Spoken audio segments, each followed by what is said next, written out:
All right, what's up, everyone? This is the Osmo.com Hit the Ice Show. I'm Jake Hari here with Steve Homer Cleves Bauer.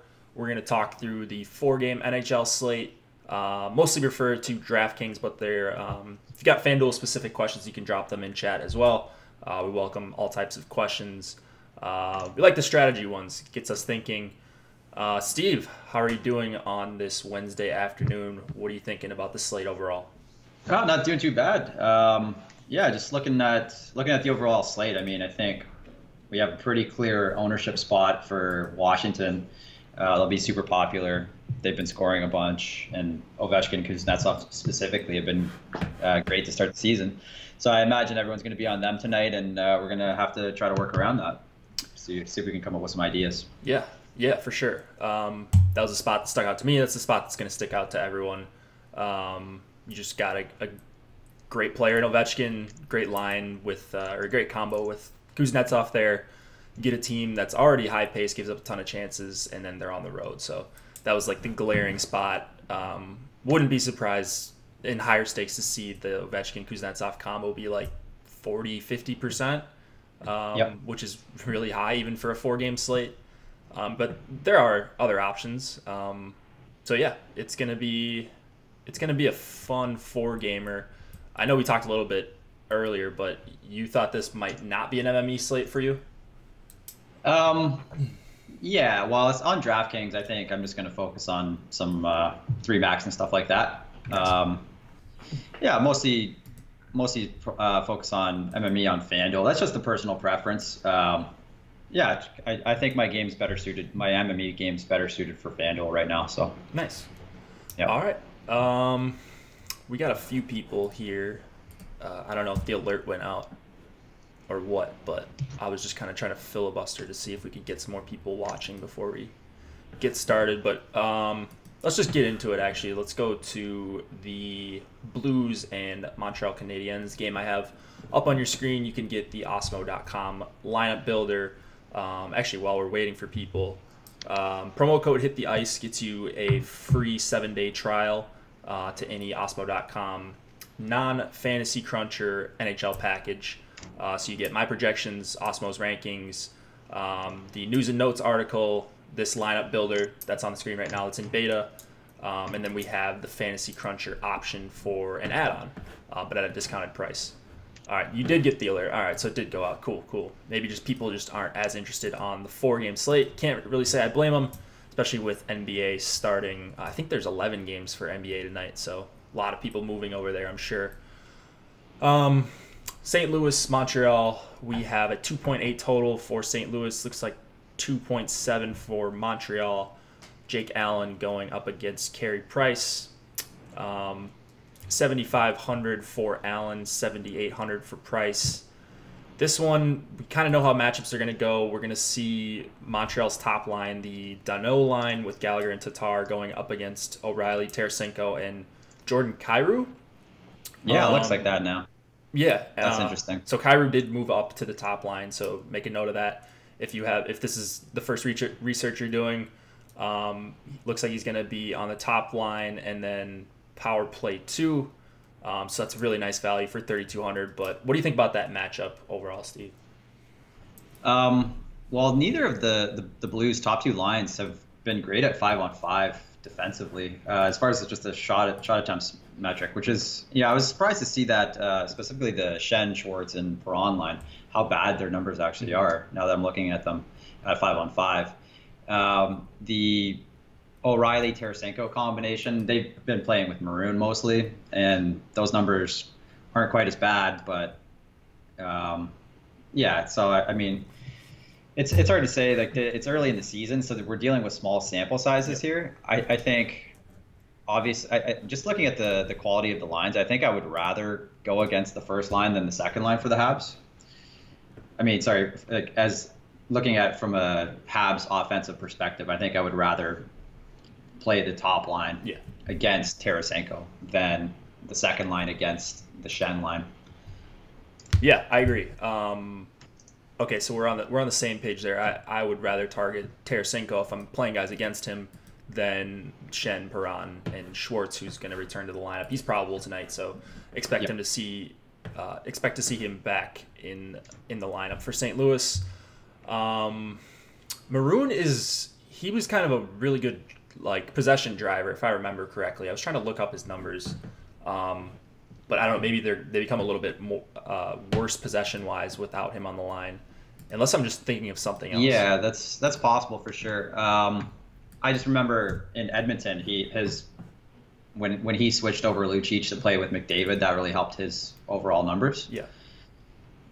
This is just off the top of my head right there, but I don't know. Shen and Schwartz had much better numbers playing with Kyrou than they do with Perron. These are, again, 1 or 2 game sample sizes, so you can't read too much into it. That's kind of the key, and that's tough early in the season when you're having these different line combinations. You want to get more of a track record before you read into it too much. But just looking at offensive talent, I mean, these guys are all pretty talented. They shouldn't be too bad possession-wise. But yeah, I think Maroon is a positive for sure. Okay, cool. All right, so dropping down to the second lines, do you have interest in playing the Shen line? I know we don't really want to target against them, or we'd rather not target against them. So Shen with Perron and Schwartz. Schwartz is probably going to slide onto one of the power plays. I didn't see if it was the first or the second, but I would assume he's there. Yeah, I haven't seen any information about power play lines. They appear to be the same as before, but I don't know if they've updated them. Okay. So it's hard to say. I mean, the first power play unit still looks the same. O'Reilly, Tarasenko, Maroon, with Bozak and Dunn on the point. Got it. Yeah, and then the second line stays intact on the second power play unit with Pietrangelo. Okay. Yeah, we have it on the lineup page that Shen will be on the second unit along with Schwartz and Perron. So you get full power play correlation with them. That's pretty nice if that's going to be the case. I know it's the second unit, but that's with Pietrangelo, so that'd probably be my preferred unit. That may be a way to get somewhat contrarian. I know St. Louis 2 was popping up a little bit for me, just because I think they are in a pretty decent spot against Domi, Drouin, and Lehkonen. They're not going to hard match that I saw. It's mostly just going to be a hard match up top with the top lines going against each other. But yeah, I think they can beat up on the second and third lines for Montreal. So I like the St. Louis second line quite a bit, and you can pair them with Pietrangelo pretty easily. Yeah, that would be my preferred plan of attack there, would be that line. And then, power play units as well, but they stay together on the power play, so that's pretty convenient. Yeah, love it. Overall, this game, I'm not super interested from an offensive standpoint, though. I think this has a feeling of a low-scoring game to me. Yeah, I think both teams have been decent at limiting chances at even strength. So not my favorite game of the night. It would definitely be third or fourth for me overall in terms of how many goals I expect it to score. And I like the other 5.5 total game a lot better, and I think you do too. So we'll talk about that one last, actually. Blue line here, mentioned Pietrangelo. Petrie on the other side is 5,900. And then Victor Mete is 2,900, top pairing, and looks like he's off the second power play, but still 2,900 and getting top pairing time is pretty valuable in a short slate like this. Yeah, it's interesting. He's seeing a lot of minutes, but he's just not really doing anything. Yeah. So that's kind of tough. He was a guy I was kind of looking at early in the year, just based on his preseason usage. But now his time on ice has gone down even a little bit too. So, all right, maybe I need to bump him down just a little bit. I think it's hard not to play Kyrou even as a one-off. Would you want to play Kyrou as a one-off? Because I'd rather not play him as a one-off, knowing he's gonna have a ton of ownership. Like, I get that he's cheap, so maybe in a cash game or whatever. I don't know exactly how that works. I don't play a lot of cash, but. Like, I'd rather not play the guy that I don't think is going to be doing most of the scoring on that line. Yeah, I mean, if he gets points, Tarasenko is going to get points. Exactly. And it's because Tarasenko and O'Reilly are. He's not going to go off on his own and do it. It's not like he's playing with two other bums or anything like that. So I think, the appeal to him is that he brings down the price of that line. Agreed. Goalies here, Jake Allen, Carey Price, both under 8K. This one's about at a pick'em right now, so I don't have a heavy lean. I don't see myself having a ton of either one. I'd probably mix in both goalies, honestly. Yeah. Oh yeah, I mean I'm probably gonna have like 50 lineups tonight, so yeah. I'm gonna have some of everyone, probably all 8 of these guys. The prices are pretty good on both of them, and it should be a close, tighter, low scoring game. So you see a lot of shots here though. That's the only issue. Not a ton, but they are pretty cheap though. Price is 7,800 and Allen's 7,500. So yeah, fair enough. You can make similar lineups with both. Yep, fair enough. Swap it out. Yeah. All right, let's go to the Rangers and the Washington Capitals. We don't know yet who's going to be in net for the Rangers. Could be Lundqvist, could be Georgiev. I just butchered that guy's name. I always do. Georgiev, I think. Something like that. Yeah. Georgiev. I did remember reading something before yesterday's slate saying that there's a good chance one of the goalies gets a back-to-back. So it's a good chance we see Lundqvist again tonight. Okay. All right. I mean, he's the guy I would want to take a shot on here. I think Lundqvist is, anytime he's 7K, he's still capable of putting up huge performances. So 7K, he's going to get absolutely peppered. Maybe he gets in a rhythm and sneaks out a win, allowing a goal or two. So he's the guy I would prefer to see in net from his save percentage numbers have been great so far this year in every game. He hasn't had a terrible game yet. Okay. I'm pretty sure last year, his save percentage I don't think was great, but like his high danger saves were up there, and that's what kept turning me on to him, just because his defense was letting him down so much that you're just gonna have some blow up games when you don't have it. But the only problem with me is I made a personal rule, never to play goalies against the Capitals. Told myself that after last season, just don't do it. Are they actually putting more shots on goal though? The volume's gone up this year. Yeah, the volume has gone up this year. Okay. But they do, yeah. The talent is pretty good. The talent is, definitely not lacking here. All right, so matchups in this game, we're likely going to see Backstrom go up against Zibanejad, Kreider, and Jesper Fast. And then the Ovechkin-Kuznetsov line, we'll see the Hayes line for the Rangers. With that in mind, this game should be pretty high event, both sides. I agree, Corsi. What do you see in this game? Do you like either of the top 6 here? Yeah, so I do love this game. This is one of my 2 favorite games of the 4, and then the late game. So I think we can target both sides of this matchup. On the one downside to the Rangers side is that they played last night. So the back-to-back is kind of tough early in the season. But I still think they're in play here. And we talked about before the game, you brought up the second line here. Looking at the matchup, the Ovechkin line's been the worst defensively for the Capitals. And looking at the numbers here for that second line, taking into account last night's game, they have 69% Corsi for percentage, which is pretty nice. Yeah. And so 77. Sorry, for the second line for the Rangers, 77 shot attempts for per 60 minutes, and only 34 against at even strength. Yep. This was just last night's game alone, so it could be a very small sample size, but it's something to factor in. It gives us a slight reason to go this way, to also support with the Capitals top line being, or the Ovechkin line being bad defensively. So it looks like a spot that we can include tonight, that second line for the Rangers. Yep. And then we'll probably have the Backstrom line against the Kreider, Fast, Zibanejad line, as you said. And that line's been pretty bad defensively as well. They have a 47 Corsi for percentage, so that's 53 shot attempts for and 59 against per 60, and their expected goals are pretty bad as well, or high danger shots allowed. They're giving up 4.5 expected goals against per 60 minutes. Wow. So I think a good opportunity tonight is to pivot from the Ovechkin line and focus on the Backstrom line tonight. And then also, second line for both teams would be worth a look tonight, just to be a little bit different in tournaments. You kind of read my mind there. So Backstrom line has not been great defensively, as you said. You mentioned the expected goals near 15, high danger chances per 60. So that's basically saying the same thing. They're just pretty leaky defensively. I don't know why that would be the case when you look at last year. I think they're around 10 high danger chances per 60. So, maybe just a rough start to the season, but they were dominant.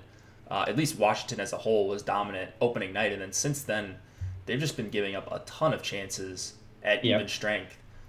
They're top 6 in shot attempts per 60, scoring chances against per 60, and high danger chances against per 60 for the season. We're 6 games in, but yeah, this is seems like a pretty good spot for the Rangers. And the only thing that is holding me back is the fact that it is a back-to-back and they're on the road. But man, these prices are hard to argue with. When you look at that second line, you get them for, let's see, 87, was that 12-7? Doing quick math there, yeah, that's what it looks like. 12-7. That's a pretty good price for a line that just posted good numbers last night in not a super easy matchup, and now they're going to get a really soft defensive matchup at least against that Ovechkin line. So that's the one I'm targeting. Second lines for both teams. I mean, Ovechkin's a fine play. Like, he's a great play. Like, Ovechkin and Kuznetsov. Just you got to know what you're getting yourself into as far as ownership goes. Everyone is talking about this Ovi is going to actually end up under-owned. Are other people talking about that, Corsi? I haven't looked around yet today to get a feel for ownership, but I don't think there's any way Ovi goes under-owned. You think so, Steve? That's impossible on the slate. Not happening. I mean, he's going to be the highest owned player. Right. If he's 8,400 here, then okay. Easily. Yeah. But I don't know. He's going to have, would you agree with this? He's going to have quite a bit more ownership than Kuznetsov, right? I don't think people are as comfortable paying $7,300 for Kuznetsov. So even if they don't have the 1-2 there, they're probably going to have Ovi in their lineups. So he's going to be in every cash lineup, and those a lot of times end up in the higher stakes GPPs. And with Stevenson on that line, they're super easy to afford. Yep. So if you're playing the whole stack, I guess. I'm interested to see Stevenson's ownership here, though. Should be much, much lower. Yeah. Much lower. Yeah. I don't know. Ownership's always confusing. I think that's an interesting way to do it. If you are going to play Ovi and Kuznetsov, throw Stevenson in there, just because a lot of people won't have that 3-man combination as much as just Ovi or just Kuznetsov and Ovechkin. True. Washington 2 isn't going to be sneaky at high stakes. No, I don't think Washington 2 will be sneaky at high stakes. It is a good offensive match for them. High total. People like dropping down to the second line when the top line's chalky. They're more point per dollar price sensitive in higher stakes. So for sure, it kind of, if you play the Ovechkin Kuznetsov pairing, it limits what else you can do with your lineup as well. For sure. Lowers your overall projection. What do you think of the third line for Washington? Did you get a chance to look up their numbers? I know they just got put. Their offensive numbers weren't bad last year. They haven't played even 10 minutes together yet this year at even strength. So. Was it 2016-17 that they were? I mean, they were awesome. I can't remember if it was that year. Try to pull up their last year's numbers real quick. So let's see. And Natural Stat Trick did make it so you can search for multiple years at once, which is really nice. Yeah, that's convenient. Yeah. Their shot attempts for and against are really good, like 53%. Corsi 4 percentage since 2016. But their high danger chances and their scoring chances aren't great. So I would expect, like, their expected goals probably aren't that great, 4 at least. Can you do FanDuel stack Washington? We can try that right now. We got some time. Let's see. You want the top line, Big Hova? It's on a bit of a delay, so we'll get that in a second, but. Washington 1, Ovechkin, Kuznetsov. I'll just put it in and see. Yeah, all right. All right, so when you put in Ovechkin, Kuznetsov, Stevenson, you got 35.5 left. Like that Hayes, Hedl, Zuccarello line fits in pretty nicely. I guess you can't play Hayes and Hedl because they're both centers on FanDuel, so there's there's no utility spot. But you can play those two, and then I don't know. You can pretty much have your pick of whoever you want. Like if you want to do a one-off Pasternak with Grzelcyk for the power play correlation and get in probably the best goalie on the slate in Gibson, you still have 5,900 left. So it's pretty easy to stack on FanDuel, as long as you're not going to like Calgary 1 and Washington 1. All right, let's clear that. Go ahead, Steve. I think you can fit, like, Montreal's pretty cheap on FanDuel still, too. Their top line there. Let's see. Tatar. Oh, yeah, you could definitely do that. You get, like, a Petrie in there. Man, Petrie, 43. Oh, you get, yeah. You can definitely, you can afford that easily. Yeah.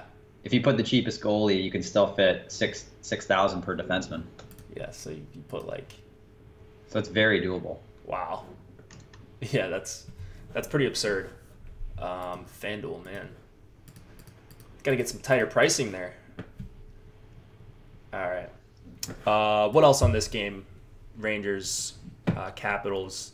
Defenseman Kempny was coming up a little bit for me just as a punt. He's a guy that will get the top pairing minutes with Carlson. Won't be on shutdown duty, which is nice. And so he'll play with he'll likely play with Ovechkin there. Yep. Him and Carlson will play with Ovechkin line, so that's good for correlation at even strength. Yeah. So that's a guy that I'll punt with on DraftKings, especially. I'm assuming he's really cheap on FanDuel too. 3,600. Yeah, that's more than doable. You're probably not even going to need all that value unless you are going to an Ovechkin. But Carlson, probably the preferred option. He's just 6,400. So if you can fit him, I think he's probably the best defenseman on the night. And then on the Rangers side, I didn't see lines this morning for them, but I would assume Pionk's back in. He's 2,900 if he is. So that'd be a guy to punt with again. It's always hard with this new coach to anticipate his tendencies already. Yeah. It seems to be a lot like Vigneault, which is just brutal, having to deal with that every time.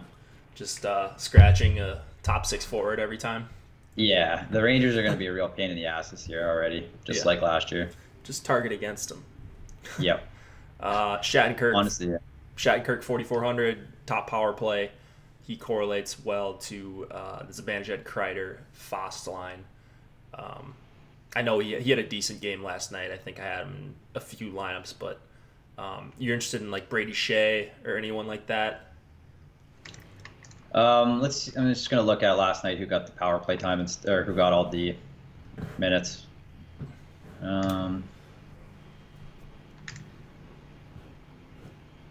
Yeah, Shea's interesting. He's on the second power play unit there still. He played 26 minutes last night, the most of anyone on the team. Shattenkirk's mostly a power play guy for them. Yeah. Yeah. Pionk played the second most. Yep. Especially even strength, but he kills penalties as well. So he's a good shot blocker kind of guy. Yeah, good floor. Yeah, so decent enough floor. He's fine to use as a floor play. Just make sure he's in the lineup because he was healthy scratch 2 games ago. Like you said, the coach is. We don't know his tendencies just yet, so good thing this game locks at the DraftKings lock and the FanDuel lock, so you'll know about a half an hour before the slate actually goes final. He played 21 minutes last night, so that's a pretty good sign that the coach wasn't unhappy with his play. So. Yeah, I know the beats were. I mean, they were assuming that Pionk was going to be back in, but you just never really know. Yep. Luckily, it's the early game. Yep. Goalies in this game, just Lundqvist with Flyers here and there. That's what occasionally Flyers. Holtby's fine too. I don't really have any strong takes on goaltenders tonight. I think it's a good night to just stack with your team. Yep, that's what I plan on doing. All right, let's go to Boston and Calgary. We have Tuukka Rask going up against Mike Smith. October version of Tuukka Rask, and he is 8,500 on FanDuel. He's 8K on DraftKings. He's not like as a one-off goalie. I would be steering very clear of Rask. We know how matchups are going to go in this game. It's going to be the Backlund, Tkachuk, Frolik line, hard matching, very hard matching. The Bergeron, Marchand, Pasternak line for Boston. So you can pretty much take that to the bank. They will almost always be on the ice together. And then that'll free up the Monahan-Gaudreau line, which I love a ton. They're one of my favorites of the night, maybe my favorite line of the night. So where are you at here, Steve? If we can see the Monahan-Gaudreau line going against the third line of Boston, that'd be great. Second line's been pretty solid defensively since they put Nordstrom up there with Krejci and DeBrusk. They only give up 17 shot attempts per 60 minutes at 5-on-5, so that's not great. But one thing to look at for me as far as a matchup goes is the Bruins have been pretty bad on the penalty kill early in the season. I don't know if that's just a variance thing. I mean, probably is. But and then the Flames have been pretty good on the power play. So I think that makes them appealing for sure, being on the top power play unit there. Yep. But definitely not interested in the Flames second line going against Bergeron. That's just an easy fade for me. You don't have to play them at all. And so just focusing on that top power play unit and the top line. So you would X out the second line for Calgary too? Like how many lines would it take? I would keep Tkachuk in play because he's on that top power play unit. Yeah. But you don't need to play Backlund or for a leak, I don't think. That's exactly what I was thinking too. I don't know. It's just like when you have a bunch of lineups, I guess you probably should make some stands like that if it's a really tough matchup. So that's probably going to be a stand that I make. Just leave in Tkachuk and have him in some power play stacks if you go with like Gaudreau, Monahan, and instead of Lindholm, you put in Tkachuk for 500 cheaper on DraftKings. So that's something I'm interested in. I think the Boston second line is interesting for me. Okay. I think that's fine. I don't think that Flames top line's not great defensively. Neither is the third line. So depending on what the matchups look like for Boston too, I think it's a good matchup for them in either way. Yeah. The Boston third line was coming up for me a little bit. Backus, Anders Bjork, and Ryan Donato, just as a very cheap filler. One that I would drop down to if I'm going with like a Washington power play stack. Those guys they'd be worth including for MME formats. Yeah, MME for sure. I don't think I'd get to them in sort of single entry or 3 max. Yeah. Are you looking at Calgary's third line? And then actually we should probably talk about what we're doing with Boston 1 too as well. I think they're still in play. I could see them not being as popular in higher stakes or something like that, given that people know that matchup, the Backlund line. But I don't think that's something you have to shy away from. The Bruins power play is still very good. They all skate together on the power play, and the Flames have penalty killing issues and take a lot of penalties. So I think they're definitely still in play. Yeah, I think I'm probably going to end up like if I have 50 lineups tonight, or just if I had 10 lineups tonight, I'd probably have a full Boston 1 on 1, maybe 2, and just call it good there.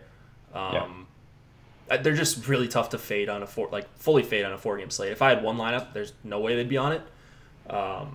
If I have 3 to 5, 10, then I would have some exposure just because they are probably the best line in the NHL, and they're not going to be super highly owned, no matter what stakes you're at. I don't think. Third line for Calgary. You like that at all? James Neal one-off, anything there? Nothing really speaks to me there. What do they have? Do they have Bennett up there with them now? Bennett Jankowski? Oh, yeah, it was Jankowski because Dubé, is that his name? Yeah, Dylan Dubé. Yeah. He was only playing 10 minutes a game. I actually liked the third line a little bit. It was last year when it was Jankowski with Bennett and someone else. Do you remember who was on that third line for Calgary? I can't remember. Now it's going to bug me. But yeah, I used them Hathaway. Oh, yeah. But I was using Jankowski and Bennett. They were getting second power play time. Someone was out for a while. Maybe it was Frolik. Yeah, they had decent puck possession numbers there. Yeah. I think they're fine to play. Okay. Because then they'd be going mainly against Backus and then 2 rookies. Yep. So I think that's winnable. I got to make a note about including Jankowski. I didn't see if he ended up in my projections because he wasn't on Daily Faceoff earlier today. All right, goalies here. Talked about October, Tuukka Rask.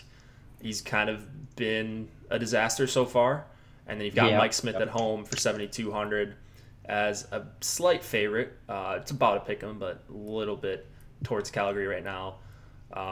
Any strong takes here? I know we don't love goalie tonight. It's probably just a correlating night, but yeah, I don't know. I can't see myself playing a lot of Tuukka Rask tonight. I think Mike Smith is fine. 7,200 at home as a favorite. Are you worried? You worried about the amount of penalties Calgary's taken since the start of last season? A little bit. They have positive. Well, given Boston as well, they're both taking about the same amount of penalties per game and drawing about the same. So I don't see. It could be a really, really heavy penalty affair kind of game. I think that's the only way this game kind of blows out. If it's played a lot at 5-on-5, I think it could be a lower scoring game. Yeah. And you never really know. It often depends on the refs that are doing the game as far as how many penalties are going to be called. Do we have that information just yet? Yeah. There's a site called scoutingtherefs.com, but I haven't really found a way to take actionable information from there. I mean, if I see a guy that's like top 3 or something, then I'll maybe make a note of it and just be like, okay, well, if that's like a tiebreaker, if I'm hand building, but it's not really something you can quantify, right? Yeah, I haven't found. Yeah, I've looked back at it a few times and seen stuff. One of the guys tonight in this game is 6th in penalties per game. The other guy's 26th in penalties per game. So, like, what do you do with that, right? Yeah, it's nothing you can really take there. All right, let's move it on then. Last game of the night, we have the Islanders and the Anaheim Ducks. It's going to be Thomas Greiss going up against probably John Gibson. Greiss is 7,100, Gibson 8,300 on DraftKings, 2.5 total for the Islanders. I'm saying 3.1 for Anaheim, maybe closer to 3. This one just a 5.5 total, but I think this is one that we both like a ton for GPPs. So yeah, it opened as a 6 total, and now it got bet down to a 5.5, I believe. Yeah. Most of the bets are on the Ducks, but then the money's coming towards the Islanders a little bit. Yeah. We talked about before the show about how none of the lines for the Islanders, well, the top 2 lines, they don't have great numbers yet, but these 2 teams have been so bad at even strength that it's kind of hard not to target this game. I mean, both teams have been terrible on offense. They're not generating a lot, but they've been so bad on defense that I think this is a game worth attacking. Yeah. So this is the other game I want to have a lot of. I think it goes slightly, I wouldn't say overlooked, but I think this is the game where we might have an edge if we play it. Yeah, late night hammer. Should be fun. So like this game and then the Caps Rangers game are my 2 the most interesting games to me. Yep. All right, so a couple notes here, or basically just one big one. Ryan Getzlaf skated this morning. He is a game time decision. So they said, someone on Twitter asked, probably for DFS, what's the deal with Getzlaf tonight? And a beat writer responded, questionable, or a game time decision tonight, could need more rest. So that makes it kind of tough because this is the last game. You're not going to know. This is also a reason why I don't see myself doing MME tonight, because it's going to be a real pain in the ass to change around 150 lineups after the fact, waiting on this news. Right. Because it's not like Getzlaf comes back in and he just slots in and you know who he's going with. I would assume. I think if he plays, he's going to play with Raquel, right? So for sure, that's about all I know, or all I think I know. But then that messes up matchups as well. I can see Kessler staying with Cogliano, and I can see Henrique staying with Silverberg. I think we'll just see Kessler be a 3rd-line center if Getzlaf is back. That's kind of what they did when all 3 were briefly healthy last season for the Ducks. They just had a ton. So yeah, maybe Terry. Yeah, I guess he was practicing with Terry, so we could see the opening night line of Getzlaf, Raquel, Terry. It's kind of what I expect. I think the second line, the Henrique, Silverberg, Comtois line stays intact. That's been a decent enough line for them offensively. And then I could see maybe someone. Yeah, I don't know who's going to bump up with Kessler and Cogliano there. Sherwood maybe. Yeah, maybe Sherwood. Yeah. And then Steele, the fourth line center or something. Maybe Steele bumps up to one of those lines. Corsi, Silverberg is out? Is that confirmed? He was missing. He missed practice yesterday, wasn't it? Yeah, that's what I saw. I didn't see that he was out. So that's another God. Yeah. So another reason not to max enter. Or I mean, if you're fading, I don't know. I guess, man, if you're hand building, if you just want to hand build a couple Ducks lineups or maybe power play stack or something, but it can still get blown up if Raquel and Silverberg are in or out. So you're definitely going to want to be at your computer or on your phone at 9:30 if you're playing Anaheim Ducks tonight. So just make a note of that. If no Getzlaf, it's probably going to be Kessler against Barzal and Henrique against Brock Nelson. Is that your read? Yeah, I don't know. At this point, I'm not going to really focus. Yeah, I'm not going to really focus on line matching here. I'm just going to look at the individual lines together. On the Islanders side, neither has been generating a lot of shot attempts.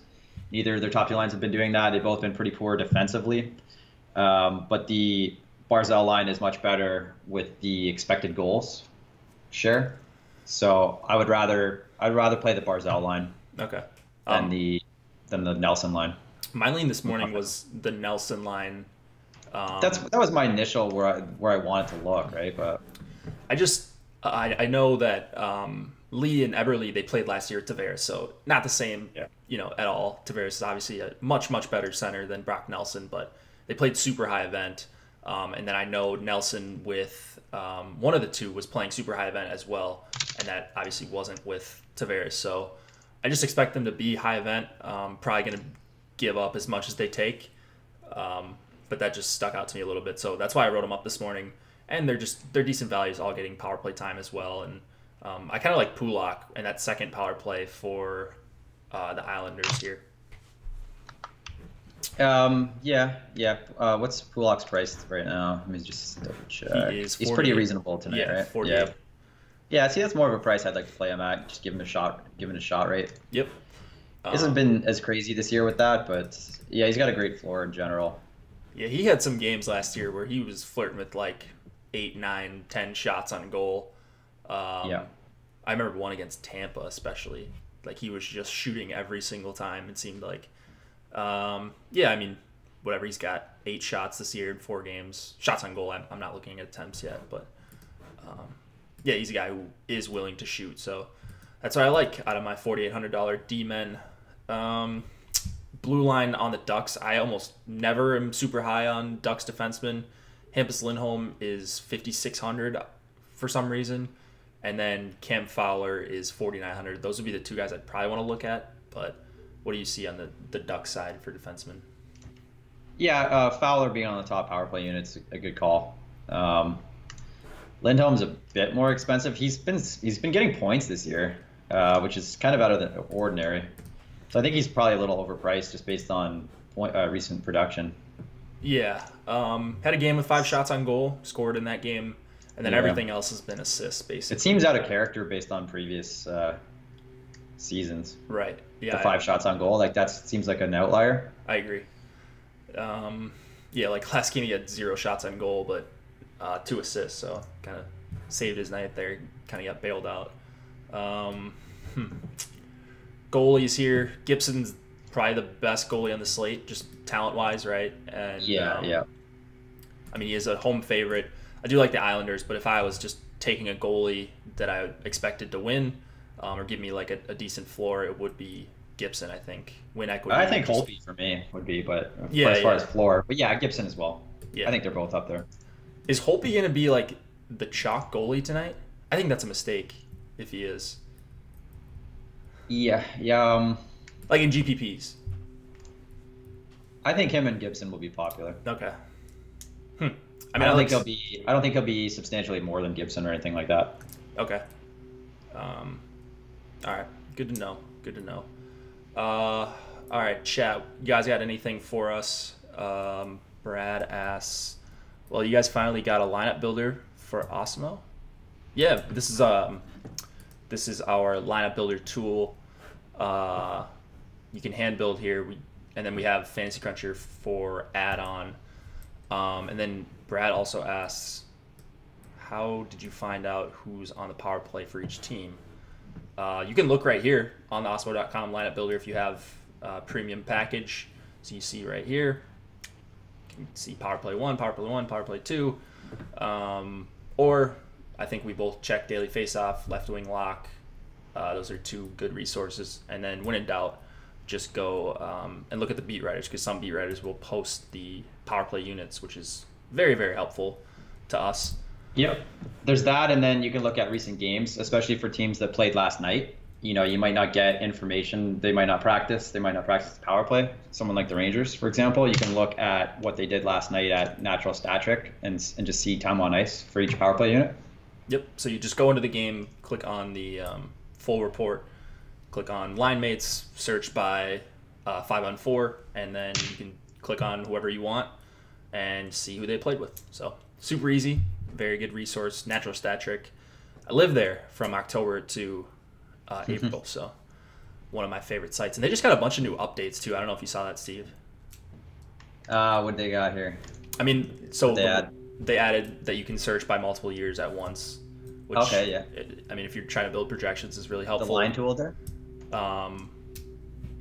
Oh yeah, for the line tool and for the teams. For the teams as well, so you can see from through. Oh yeah, from to yeah, that's convenient. And then they got a bunch of filters in that. Yep, and you can now download the CSVs, download all, or just by what's visible on your screen. So, okay, yeah. Natural Stat Trick, stepping their game up. So good to see you there. Do we have anything? Do you want to build? You want to try to build a lineup here? Let's try to build like a chalk lineup with.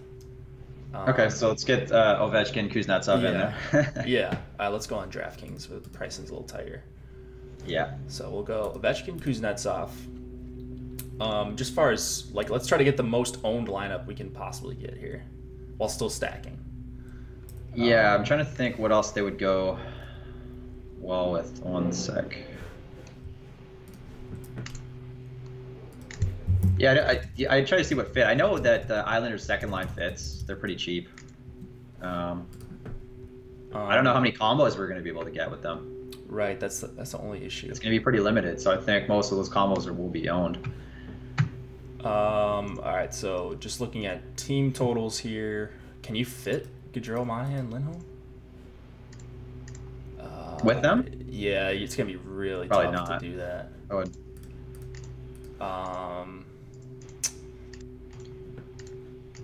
If this I'm just gonna go on Cruncher here real quick and see what we can find, what we can fit. So let's try to get Carlson in there too. He's gonna be super chalky.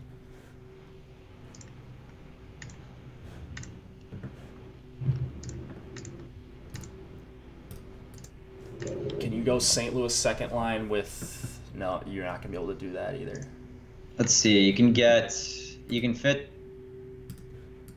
both Rangers lines. Okay. Yeah, you can fit both Rangers lines with cheaper defensemen. You can also do. You could probably fit. You can get Monahan in there. Yeah, you can get the Calgary top line, but you have to punt defense and take a cheaper goalie. So could you get Mike Smith? And then you've got 3,300. Yeah, you got 3,300 left per player. Yeah. Oh wait, no. You can fit pretty much every line with them except for the Boston one. So you'd have to take out. You can do Montreal again, but it would be cheaper. You can fit. Yeah, they're gonna be crazy chalk. I mean, yeah, they should be Montreal with them. That would be pretty chalky. Yeah. I think having Stevenson really helps lower the price of the line. If you were to do something like Kuznetsov, Ovechkin, and Carlson, that would really limit you. Yep. So maybe that does bump up the Stevenson ownership. Okay, so we got Stevenson in there. You can do full Montreal 1, you said? Yeah, you can do full Montreal 1, and then you just gotta have cheap defensemen. Yeah, you could do Kuznetsov, Ovechkin, Kempny. Yeah. Stevenson as well. Man. And you could even get Holtby in net, and then you have a 3K defenseman, another 3K defenseman. Yeah, this is it's gonna be Ovechkin chalk night, so I'm sure the Hattie is incoming. He's kind of a guy I feel like I never get right, just because I always would rather fade him because he's always highly owned in these spots. Just seems like I never get him right. Yeah, I know he's had Lundqvist's number over the last little bit. Interesting. All right. Anything else in chat? Let's see here. They played each other a lot in the playoffs. They go toe to toe a lot. Okay. All right. Looks like a smaller crowd here today, just because NBA. You don't play NBA at all, do you, Steve?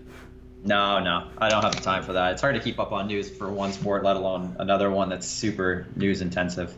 Yeah. I've never really gotten into it.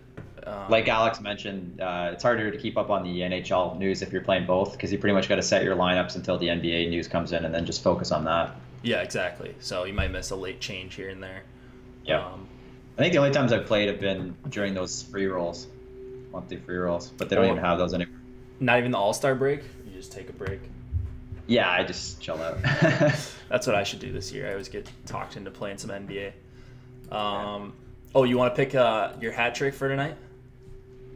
Okay. A little tougher on 4 games, but yeah, neither of us got it. I think you're pretty close last night, weren't you? Who'd I have?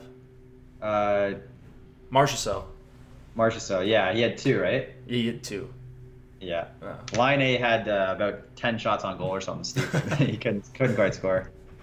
Didn't get there. Yeah. All right. Let's do hat trick tonight, but no. Or let's do. Let's just call a goal or something, or yeah. No, 2-goal game. 2-goal game. No Ovechkin.